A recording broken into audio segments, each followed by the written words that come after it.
साथ ही YAS physics warriors में स्वागत करते हैं। और बीपीएससी टीआरई 3.0 री एग्ज़ाम के टीजीटी फाइनल आंसर की आ चुके हैं और इतना ज़्यादा आंसर चेंज हुआ है और बहुत सारी प्रश्नों के उत्तर डिलीट किए गए हैं। सभी विषयों के आपको बताएंगे, चाहे हिंदी हो गया, चाहे इंग्लिश हो गया, चाहे संस्कृत हो गया, एसएसटी हो गया, साइंस हो गया या फिर मैथ हो गया, हिस्ट्री, सोशल साइंस हो गया, सारे विषयों का हम लोग यहाँ पर चेक करेंगे। ठीक है, साहित्य का भी देखें, भाषा का भी देखेंगे कोई उत्तर परिवर्तित होगा कि नहीं। मेरे जो ऑब्जेक्शन किए हुए प्रश्न थे उसके 6-7 के आंसर चेंज हुए हैं और ये खुशी की बात है कि बच्चों ने ऑब्जेक्शन किया। शायद किसी को अगर झूठ लगे तो जाके मेरा वीडियो लिस्ट देख लीजिएगा, उसमें मैंने जो बताया था कि किस किस प्रश्न के मैं ऑब्जेक्शन कर रहा हूँ, उसमें आपको खुद पता चल जाएगा कि चाहे भारतीय सर्वप्रथम इल्तुतमिश का गवर्नर की बात किया जाए, बदायूं वाला आंसर हो गया, या फिर भारतीय वन सेवा, सारा मैंने प्रूफ भी दिया था टेलीग्राम ग्रुप में। बच्चे जो मेरे से जुड़े होंगे उसका बताइएगा, आप लोग पॉजिटिव कमेंट करके बताइएगा कि क्या उसके हम लोग प्रूफ दिए थे कि नहीं और ऑब्जेक्शन हमने किया था कि नहीं। या फिर पॉलिटी में 42वां संविधान संशोधन हो सकता है किसी के अपोजिशन में गया होगा, लेकिन हाँ मेरे पास प्रूफ था। 11th क्लास के एनसीईआरटी हो गया या फिर आपके जितने भी हिस्ट्री के प्रश्न हैं उसका आपको मैंने प्रूफ दिया है। या फिर आपको मैथ्स के भी एक प्रश्न हमने बोला था टाइम एंड वर्क वाला, वो डिलीट हुआ है। लेकिन दुख की बात है कि 2 प्रश्न ऐसे हैं जो इंग्लिश मीडियम को आयोग ने क्या दिया, वरीयता दिया है, जो कि हिंदी मीडियम के लिए गलत है। मानते हैं आयोग का नियम है, वो स्प्रिट वाला जो क्वेश्चन हो गया, या फिर एक और प्रश्न जो था आपका जिसमें कि कॉस की वैल्यू पूछा था, अब सप्लीमेंट्री एंगल वाला का भी आंसर आयोग ने लिया है। किसके हिसाब से? आपको इंग्लिश के हिसाब से फिर से लिया है, हमने ऑब्जेक्शन उस पर करवाया था। तो जो बदले हैं मैं बताऊंगा, जो नहीं बदले उसके भी बारे में डिस्कस करेंगे। कुल मिला के बात किया जाए ओवरऑल तो संस्कृत में आपकी लगभग 3 प्रश्न, शायद 3 प्रश्न संस्कृत में बदले हैं। एसएसटी में लगभग मेरे ख्याल से 2 प्रश्न बदले हैं। साइंस में 5 क्वेश्चन चेंज हुए हैं। उसके बाद से आपको इंग्लिश में 1 क्वेश्चन मेरे हिसाब से चेंज हुआ है, हो सकता है इससे ज़्यादा भी होंगे, जो मैंने देखा उसकी मैं बात कर रहा हूँ।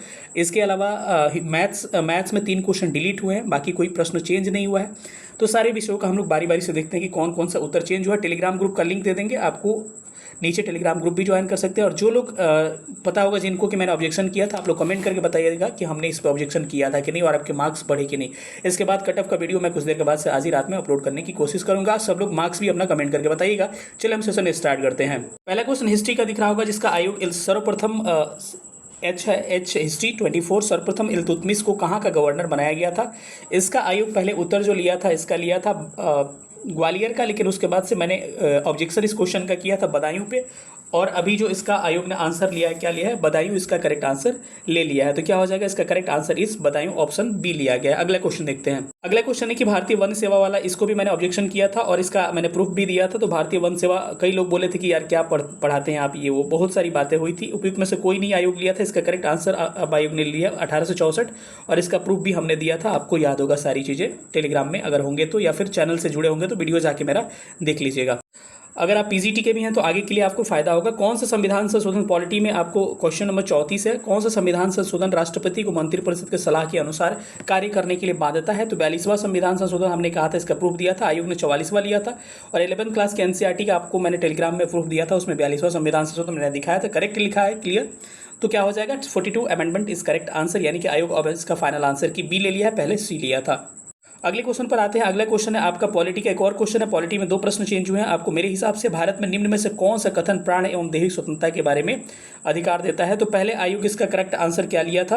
पहले आयोग ने इसका आंसर ए लिया था कि नागरिकों को यह केवल राज्य के विरुद्ध उपलब्ध कराता है, लेकिन अब आयोग ने इसका आंसर ले लिया उपयुक्त में से 1 से अधिक, यानी कि 1 से अधिक होगा। इस पर भी बच्चों ने ऑब्जेक्शन किया था, लेकिन मैंने इस पर ऑब्जेक्शन नहीं किया था, मैं झूठ नहीं बोलूंगा। अगले क्वेश्चन पर चलते हैं। यानी कि कुल मिलाकर एसएसटी में आपके मेरे हिसाब से प्रश्न जो चेंज हुए, हिस्ट्री में 2 क्वेश्चन चेंज हुए हैं, पॉलिटी में आपके 2 क्वेश्चन चेंज हुए हैं, और ज्योग्राफी में मुझे कोई परिवर्तन दिखाई नहीं दिया और ना इकोनॉमी में दिखाई दिया। हो सकता है आपको दिखाई दिया होगा तो बता दीजिए, क्योंकि मैं वीडियो फास्ट बना रहा हूँ, अभी उतना मैंने ध्यान दिया नहीं, तो आप लोग कमेंट करके इसमें बता सकते हैं। चलिए अगला सब्जेक्ट हम देखते हैं कि कौन सा है। अगला विषय आपको साइंस में मिलेगा। साइंस में 5 क्वेश्चन चेंज हुए हैं, लेकिन अभी आपको हिंदी में एक प्रश्न हमको दिखा कि विधाता को बार बार धरती पर अवतार क्यों लेना पड़ता है। तो 103 का पहला आंसर आयोग सी लिया था कि मानवीय भावाकर्षण, अब ले लिया आयोग ऑप्शन डी उपयुक्त में से 1 से अधिक। तो अभी राइट आंसर कैलकुलेट होगा डी के आधार पर। और ये जो प्रश्न चेंज हुए ना, आपके बहुत सारे रिजल्ट में बहुत बड़ा इफेक्ट करेगा ये। तो अब क्या हो गया? Option number D is correct answer.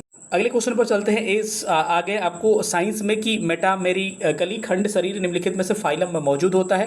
पहले इसका आयोग ने आंसर लिया था ए, यानी कि बी लिया था आयोग ने, यानी कि इसका क्या आंसर होगा? एनेलिडा लिया था, लेकिन अभी आयोग ने आंसर इसका उपयुक्त में से 1 से अधिक, यानी कि डी ले लिया है। तो 95 का अब आंसर जो कैलकुलेट होगा, आपका मार्क्स 95 का डी पे ही कैलकुलेट होगा, ये फाइनल आंसर की है। अगला क्वेश्चन आपको दिख रहा होगा 96, यानी 95, 96, 97 तीनों चेंज हुआ है कि निम्नलिखित में निम्नलिखित को छोड़कर सभी प्रोकैरियोटिक कोशिकाओं में झिल्ली के चारों ओर एक कोशिका भित्ति होती है। 96 का पहले आयोग सी लिया था माइकोप्लाज्मा।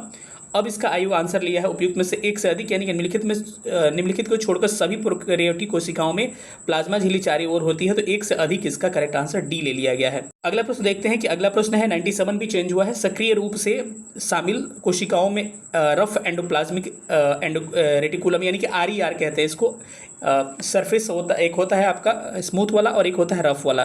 तो यहाँ पे क्या होता है प्रोटीन संश्लेषण, और इसका मैं ऑब्जेक्शन किया था, इसका आंसर होगा प्रोटीन संश्लेषण, लेकिन आयोग इसका पहले आंसर क्या लिया था, इसका आयोग ने आंसर पहले डी लिया था, लेकिन अब क्या ले लिया है, इसका आंसर ए ले लिया है। ए करेक्ट होगा, यानी कि ये सबके फेवर में गया होगा और मैंने ऑब्जेक्शन इस पे किया था। सक्रिय रूप से शामिल कोशिकाओं में रफ एंडोप्लाज्मिक रेटिकुलम अक्सर पाया जाता है, ऑप्शन ए हो जाएगा, प्रोटीन संश्लेषण इज करेक्ट आंसर। अगला प्रश्न आपको दिख रहा होगा कि उत्प्लावन बल को इस नाम से जाना जाता है। इसको मैंने ऑब्जेक्शन नहीं किया था, जो मैंने नहीं किया मैं क्लियर बता दूंगा। तो इस प्रश्न का पहले आंसर जोर बल लिया गया था, लेकिन अभी कैलकुलेट आपका जो आंसर होगा उपयुक्त में से कोई नहीं, यानी कि ई पे कैलकुलेट होगा, यानी कि 115 का ऑप्शन नंबर ई करेक्ट होगा। अगले प्रश्न पर चलते हैं। एक और प्रश्न चेंज हुआ है साइंस में कि बायोगैस को ऊर्जा का अच्छा स्रोत माना जाता है, क्योंकि पहले आयोग ने इसका आंसर लिया था उपयुक्त में से कोई नहीं, लेकिन अभी इसका आंसर आयोग लिया है बी, और हमने इस पे भी ऑब्जेक्शन किया था, यानी कि मीथेन इसका करेक्ट आंसर हो जाएगा। जो टेलीग्राम में बच्चे होंगे उनको पता होगा।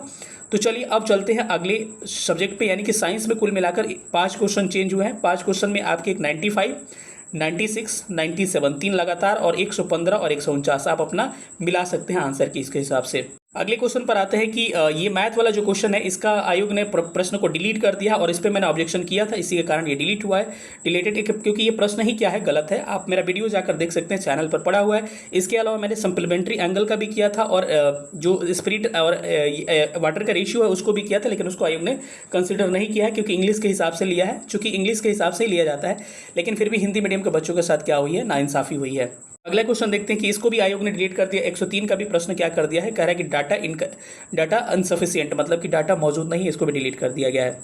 अगला प्रश्न आपको दिख रहा होगा कि त्रिज्या 8 सेंटीमीटर 130 को भी आयोग ने क्या कर दिया, डिलीटेड कर दिया है। तो आपको 3 प्रश्न आपके डिलीट हो गए हैं मैथ्स में। ये इंग्लिश वाला तो मैंने बताया, इंग्लिश में आपके क्या इसको इनटू ले लिया गया है, तो क्या होगा, इसका बी करेक्ट हो जाएगा। संस्कृत में शायद मेरे ख्याल से 3 चेंज हुए हैं, तो इस 130 को हमको संस्कृत नहीं आती है, सच्चाई यही है, हमको पढ़ने भी नहीं आ रहा है कि अधु पता नहीं क्या क्या लिखा हुआ है। इसका आंसर आयोग ने अश्च रात्रिष्ट अहोद्रम लिया था, पहले लिया था, लेकिन इसका आंसर अब क्या किया है आयोग ने, परिवर्तित करके इसका आंसर अब चेंज करके क्या ले लिया है, नहीं माफ़ करिएगा, इस प्रश्न का आंसर आयोग ने अब क्या ले लिया है, सी ले लिया है, यानी कि इस प्रश्न को अहश्चत्रात्रि अहोत्रम, इसको ऑप्शन नंबर सी करेक्ट माना है। अगला क्वेश्चन एक और संस्कृत का है कि क्री वाला ये क्वेश्चन है, जो इसको पहला ऑप्शन मान लिया है, ए इसको करेक्ट माना है, पहले देख लीजिएगा क्या माना था।